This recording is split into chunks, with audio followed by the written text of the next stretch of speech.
पहले के जमाने में ऐसा होता था, आज भी, अब तो नहीं होते ऐसे, कि भाई किसी व्यक्ति की मृत्यु घर से बहुत दूर हो जाए तो अब उस जमाने में बॉडी को वापस घर पर लाना पॉसिबल होता नहीं था। इसलिए वास्को डी गामा यहां पर था और यहीं पर इसकी मृत्यु हो गई, इसलिए उसको एक बार तो यहीं पर दफना दिया गया। उसी कुछ टाइम बाद में उसका बेटा आया और फिर उसकी हड्डियां ले गया यहां से। ऐसा खूब एग्जाम्पल है। जैसे मिडिवल हिस्ट्री के अंदर अपन पढ़ेंगे एक व्यक्ति के बारे में, बाबर ने जब पानीपत का युद्ध जीता था तो पानीपत के युद्ध जीतने के बाद में सबसे पहले इसने यही कहा था, काबुल की गरीबी अब और नहीं। मतलब उसने खुद ने एडमिट किया कि भाई काबुल में गरीबी ही गरीबी है, इसलिए उसने कहा कि काबुल की गरीबी अब और नहीं, क्योंकि अपने पानीपत का युद्ध जीत लिया है, अब अपने पास दिल्ली है।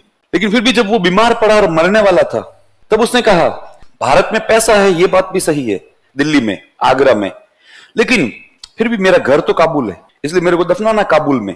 ऐसा करके उसकी डेथ हो गई आगरा के अंदर। तब उसको आगरा में एक जगह पर दफना दिया गया। उस गार्डन को आज भी कहते हैं आराम बाग। लेकिन बाद में इसकी बॉडी को यहां से निकाल कर वापस ले गए, कहां पे दफनाया? काबुल में। तो ये पहले सामान्य प्रक्रिया थी। तो वैसे वैसे वास्को डी गामा को भी वास्को डी गामा का बेटा ले गया। जैसे एक इमारत के बारे में आप लोग पढ़ते हो, ताजमहल। ताजमहल एक मकबरा है। मकबरा मतलब इसके अंदर किसी को दफनाया गया है। किसको दफनाया गया है? मुमताज महल को। तो मुमताज महल को 3 बार दफनाया गया। कितनी बार? 3 बार।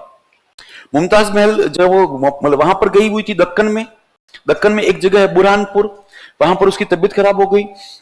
तबीयत खराब हो गई तो उसको लग गया था कि उसकी डेथ हो जाएगी। ठीक है, अब ऐसा कहते हैं, वास्तव में ऐसा हुआ था कि नहीं हुआ था वो तो भगवान ही जाने। ठीक है, क्योंकि मुमताज महल के बच्चे का जन्म होने वाला था और वो 14वां बच्चा था। इसलिए जो उस जमाने में दाइयां वगैरह होती थी उन्होंने पहले ही कह दिया था कि 14 बच्चों को जन्म देना, तो वो तबीयत खराब होने की हिसाब संभावनाएं थी। पर खैर उसकी डेथ हो गई तो उसको एक बार बुरहानपुर में दफनाया गया।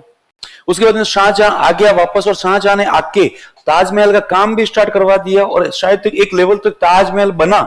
तो फिर उसके बाद में शाहजहां को लगा अब उसकी बॉडी को जो है वो बुलवा लेते हैं।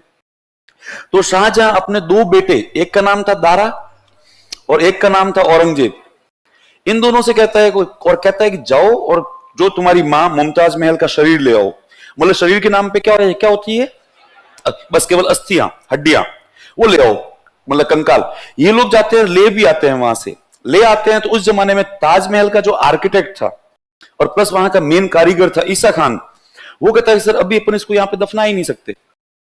तो वो कहता है शाहजहां क्यों? तो वो कहता है अभी इसका काम पूरा नहीं हुआ है, फिनिशिंग नहीं हुई है, अभी टाइम लगेगा। यदि हमने एक बार यहां पर बॉडी को दफना दिया गया तो फिर ऊपर काम करने में हमें प्रॉब्लम आएगी, क्योंकि डेड बॉडी के प्रति लोग रेस्पेक्ट दिखाते हैं। उसके ऊपर यदि किसी को दफनाया हुआ और आदमी को पता हो तो वो उस जगह पर पैर नहीं रखता। तो क्या कैसे करेंगे? अभी तो इसके ऊपर लेबर वेबर घूमेगी, तो फिर क्या करें यार, लेके तो आ ही गए। अब उसको मतलब जो ऐसे रख नहीं सकते, एक आध दिन की बात हो तो भले ही रखें।